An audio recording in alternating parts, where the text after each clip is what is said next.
In Psalm 3, we see David calling out to the Lord because of the many enemies that opposed him. Here at the beginning of Psalm 4, similarly, we see David calling out to the Lord to ask him for relief from his distress. But by the end of the Lord, we see David reaffirming his confidence in the Lord that the Lord will, in fact, keep him safe. David calls out to the Lord as his refuge. We are reminded of the end of Psalm 212, where God promises, "Blessed are all who take refuge in him," that is, the King. Also, we see in Psalm 3:4 that David calls out to the Lord as his refuge. He says, "I call out to the Lord, and he answers me from his holy mountain." This idea of the Lord being a refuge for the people to come to him in complete trust and confidence is a theme that is developed throughout the remainder of the Psalms. David confronts the opposition who stands against him here in Psalm 4. He says, "How long will you people turn my glory into shame?"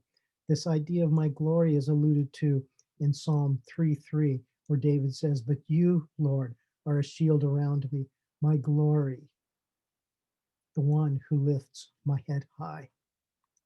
So, in speaking of my glory here in Psalm 4, David is referring to the Lord himself, who is his glory, the Lord who is his protector, his shield against those who stand against him. And in confronting the enemy, the opposition with this question, he is challenging them that in opposing him, they are opposing the Messianic King. In the third stanza, David instructs his readers and listeners to not sin while they tremble in reverence before the Lord. In Ephesians 4:26, Paul refers to this statement. He says, "In your anger, do not sin. Do not let the sun go down while you are angry," instructing the Christians how to approach their relationship with the Lord as they deal with the sin around them that would elicit anger. At the end of Psalm 4, we see David, as I noted earlier, expressing his complete trust that God will keep him safe, that God answers his prayers. We see in Jesus' life and ministry that he exercises the same kind of complete trust.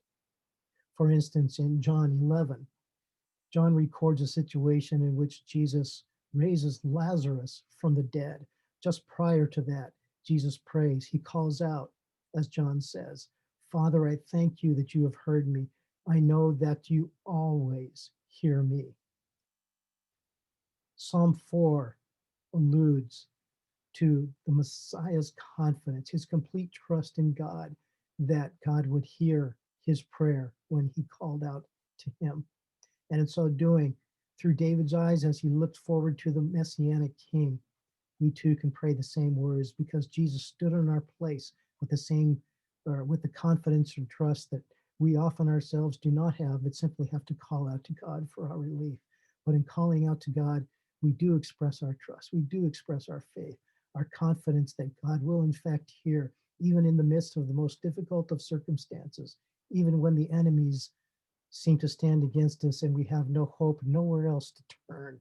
In peace, we can lie down and sleep, for the Lord alone is our shield, our glory, and he alone makes us dwell in safety.